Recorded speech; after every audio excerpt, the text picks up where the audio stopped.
The Watchmen was such a seminal comic book because it critiqued the whole notion of superheroes. These people are vigilantes. This isn't good. The KKK were vigilantes. And so he made one of his superheroes in his book a right wing nut job. On the other hand, laws can be wrong, just as people can.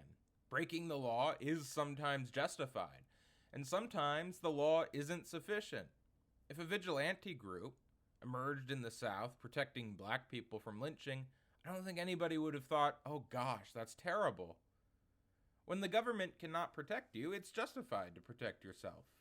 Of course, the other problem is that it's such a simplistic worldview. I mean, yes, sometimes violence is necessary, but somebody like Bruce Wayne could do way more than just beat people up. He could donate all of his money to services that uplift people. It's said in the comics he's a philanthropist, but he's still rich.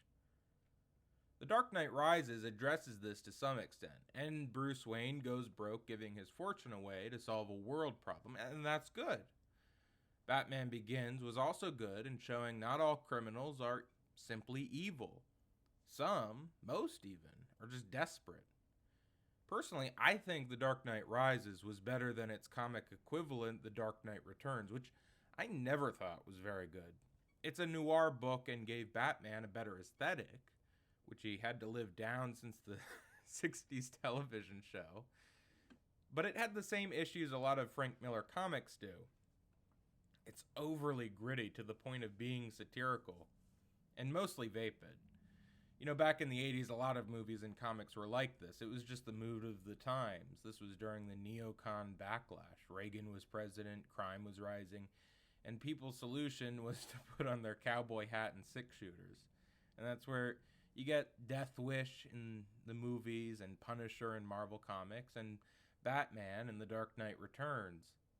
Miller's Year One was a decent comic book. That was his best one, I think. The grittiness wasn't over the top. The system was shown to be corrupt. Police were violent thugs even more than the petty criminal. It's this nuanced take that makes for a much better story. If for no other reason than it's more relatable. You know, black and white stories where the bad guy twirls his mustache and ties damsels to railroad tracks, that's so boring. A villain whose ideas you can understand gives you something to think about.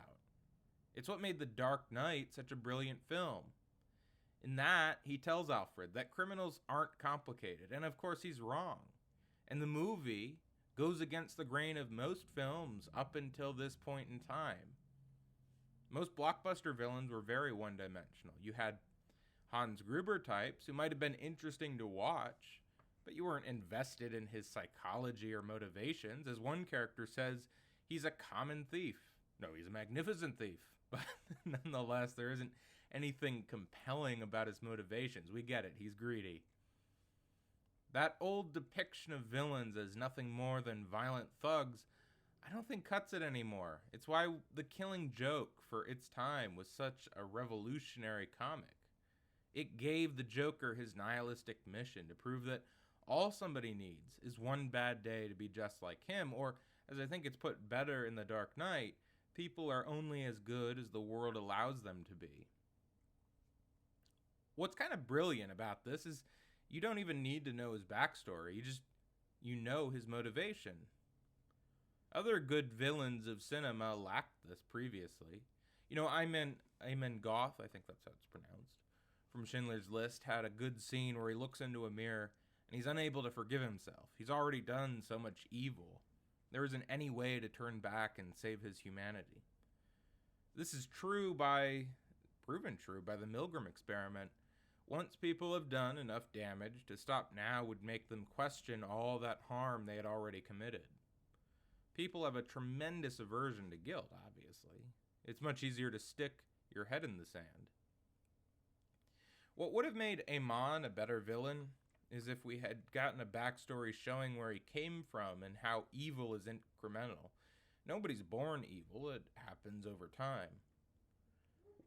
When somebody like the Joker has no backstory, it's a good thing because we get something terrible happen to him, and that's why he acts the way he does.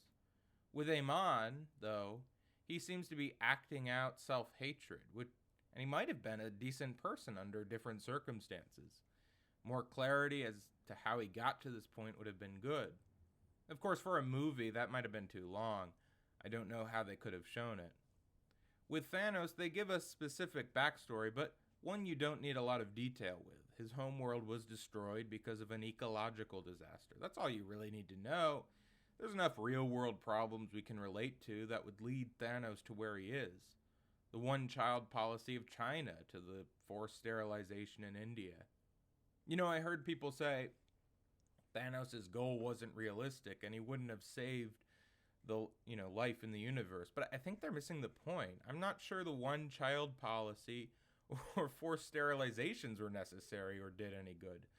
People, or in this case a giant purple alien, can get into their head a problem with the world and how to fix it, which might not actually correlate to reality. People can be delusional. Look at the final solution. The Nazis really believed Jews were corrupting German society.